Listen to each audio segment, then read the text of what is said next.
Okay, we are going to start with the review guide, numbers 1 through 3, and then I'll split the rest of it up into a couple of other videos. So number 1 is a ramp problem. So we have a ramp with a slope of 35 degrees. 35. We have a box with a mass of 9.4 kilograms. And a coefficient of friction of 0.39. We're looking for acceleration. And then if it's released from rest, so it tells us V naught is 0, how long will it take, it's a time, to get to the bottom of the 1.5 meter ramp. So we can see that we are going to use this information to find the acceleration, and then we're going to use the acceleration with this information to find our time. So let's start with our free body diagram. So here's our box. So we've got gravity pulling straight down. We've got normal force pushing off of the ramp, and then friction force is going up the ramp. So our rotated version of our free body diagram is going to have Fg going here. Your theta is going to be right here, which is the slope of the ramp. It's how many degrees we twisted it to get these to line up with vertical. And then we've got normal force straight up and friction force this way.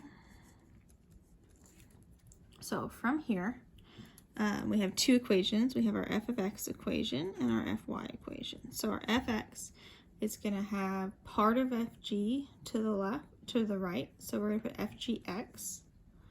That's the only thing pushing to the right. And then to the left, we have friction. And that's going to equal max. So the x is the direction that it's accelerating in. And then our other equation is going to be our y. And that's going to be Fn going up, and then we have the y component of the gravity, so Fgy equals may. That's going to be 0 because the block is not accelerating this direction. It's only accelerating down the ramp. So this part basically tells us that the normal force is equal to the y component of the gravity. And if we think about this triangle kind of zoomed in, we've got theta here, you've got Fg as your hypotenuse, and so then your opposite is going to be the sine. So that's Fg sine theta, and your adjacent, which is one that touches the angle, is going to be your Fg cosine theta. So then here we have Fn equals the y component, which is this one, which is mg cosine theta. So that's how we're going to get the Fn that we're going to need to do our friction. So then we take this, and we have fgx minus ff equals ma. That's the a we're looking for. So fgx is going to be this piece here, so it's going to be mg sine theta minus ff, which is mu fn, equals ma. Now for this, you have the option, it's up to you. You can either plug your numbers into this one and get an actual value for that, or you can plug this equation in for here and then solve for a. That's what I'm going to do, but you are more than welcome to plug in your value for here, do 9.4 times 9.8 times cosine 35. Yeah, because you have mass, you're free to do that. So we have mg sine theta minus mu, and then Fn is going to be mg cosine theta equals ma. We're solving for a, so we divide the m over, which is going to make our masses all cancel. Again, we can only do that because both terms on top of the fraction have an m in them. If only one of them did it, we couldn't cancel. So because it's in every term on top of the fraction, we can cancel it. So our acceleration is going to be equal to g sine theta minus mu g cosine theta. So 9.8 sine 35 minus 0.39 times 9.8 cosine 35. And what we get when we do that is we end up with 2.4902. So I'm going to use that in my second half of the equation, but to give the answer for acceleration, I'm going to round this. If I look over here, I've got 2 sig figs, so I'm going to do 2 digits here. And then again, the 9 just tells us that the 4 needs to turn into a 5. 2.5 meters per second squared. That's your acceleration. And then we have to find our time. So if I look at what I've got acceleration, initial velocity, time, and delta x. So with that, I know I'm going to want this equation, the delta x equals v naught t plus 1/2 a t squared. Because it has those values, it does not have a final velocity, which is good because we don't have one either. V naught is 0, so this goes away. So we're left with delta x equals 1/2 a t squared. We're solving for t. So we want to multiply by 2, and that'll get rid of our 1/2. And then we divide by a. That'll get rid of the a. And then to get rid of the squared, we take the square root. So t is going to be the square root of 2 delta x over a. So it's going to be square root of 2 times 1.5 divided by 2.4902.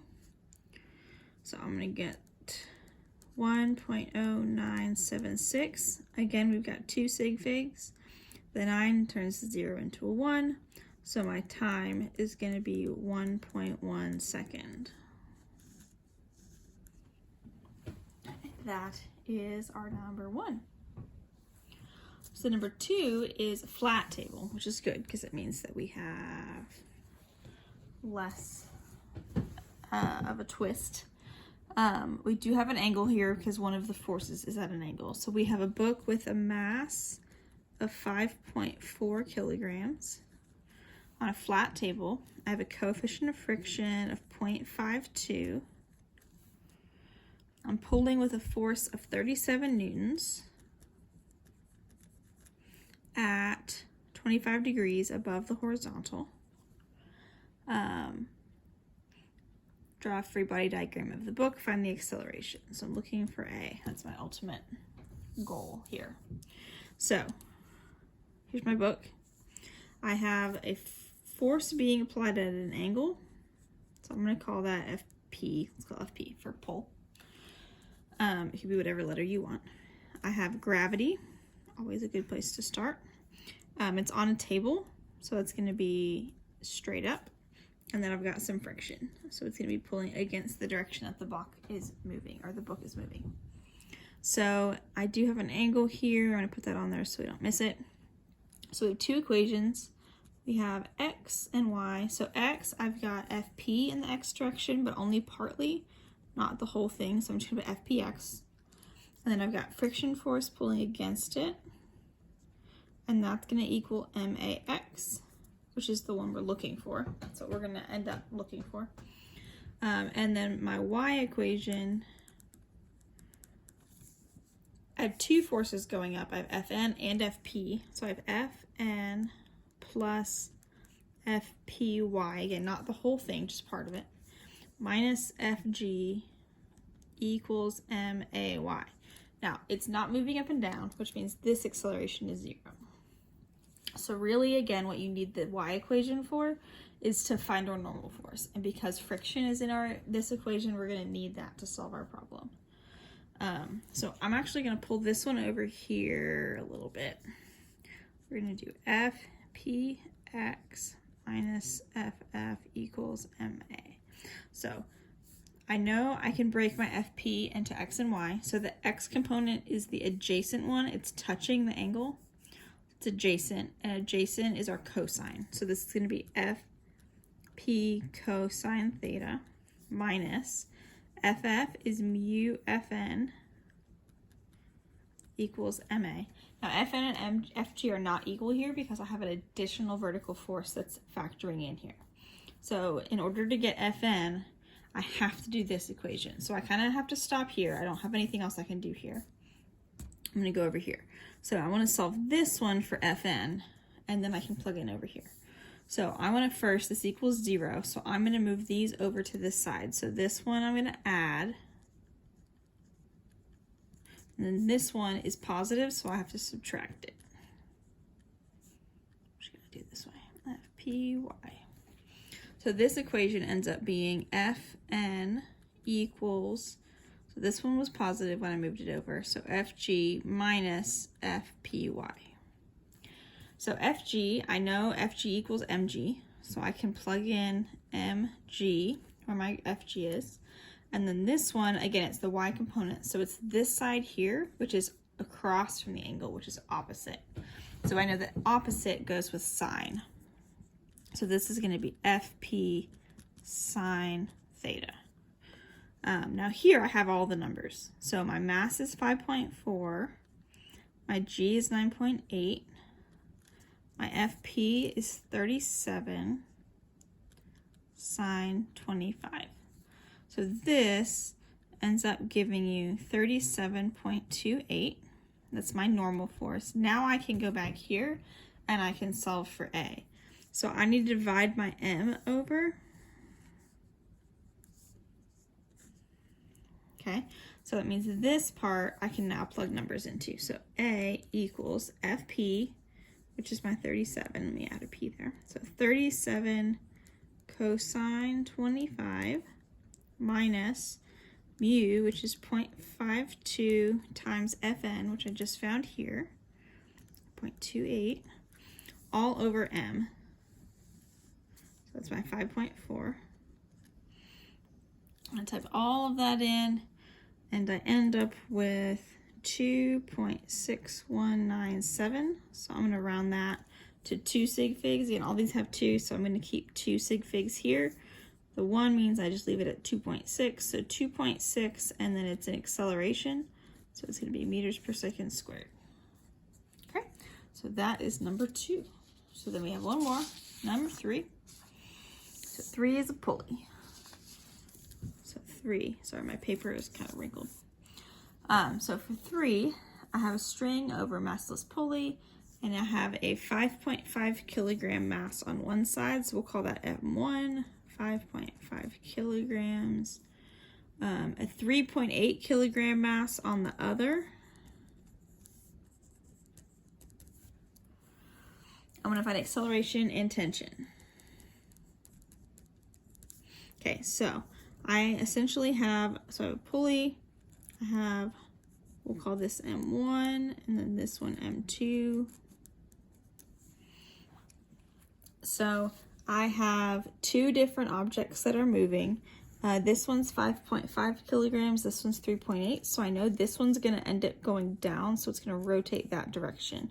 So what I'm going to do is pick that as my positive. So for each block, I'm going to pick the direction that it's moving as the positive direction. Okay. So that means for M1, I have gravity pulling down, and that's Fg1. Make sure your Fg's have different subscripts because I have 2 different masses. So I have Fg1 pulling down, and I've got tension pulling up.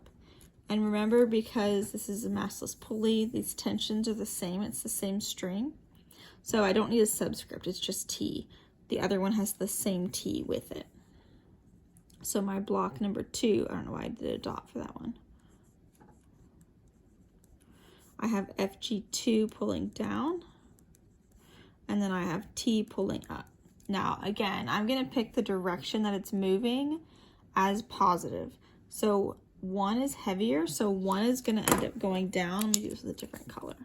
So that means for this one, down is going to be positive. And for this block, we know 2 is going to go up, so for this one, up is going to be positive. So because everything's connected, you need the signs to be consistent. So if the direction that they're moving, you want that to be the same sign for both of them. So just be consistent. So for this one, when I do my equation, the one that's in the direction that it's moving, the one that's going to win out, is positive. Minus t equals m1a. And then my other one up is positive. So this one's going to be t minus fg2 equals m2a.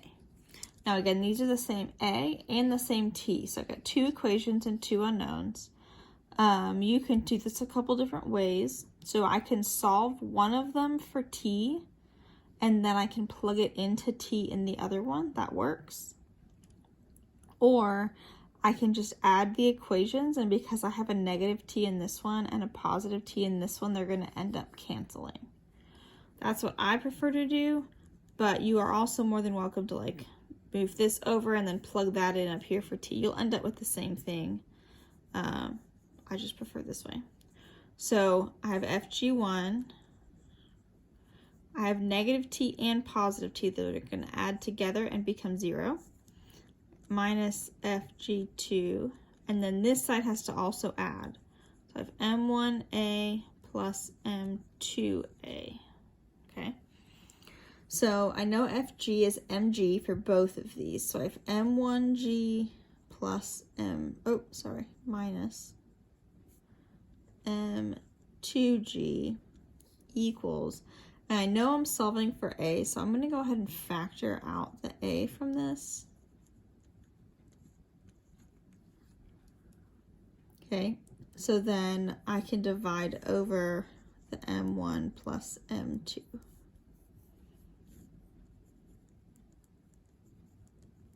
So a, I'm going to run out of room. I'm going to move over here over here because I need more room. So m1 is 5.5,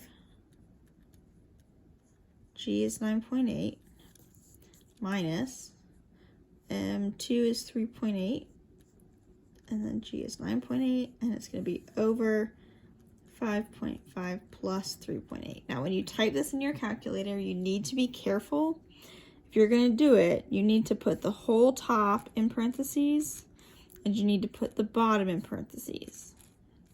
Because if you don't, what it's going to do is it's going to divide by the first one, but then instead of dividing by the second one, it's going to just add it at the end. So you need that to be in parentheses. So when I do that, I end up with 1.7914. Now for this, the closer those masses are to each other, the slower that acceleration is going to be. If mass 1 is a lot bigger than 2, it's going to accelerate more. If they're really close, it's going to accelerate less.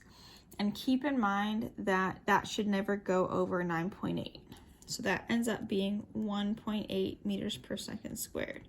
Now I want to show you another way really quick, just in case. If you prefer to think of this as a system and you know that Fg is pulling this way and Fg of the other mass is pulling this way, and it's just accelerating this whole thing, I can treat this like one object with a mass that's the total mass. And so what you essentially end up having is one mass with the two added together, and I've got Fg2 pulling one way and Fg1 pulling the other way.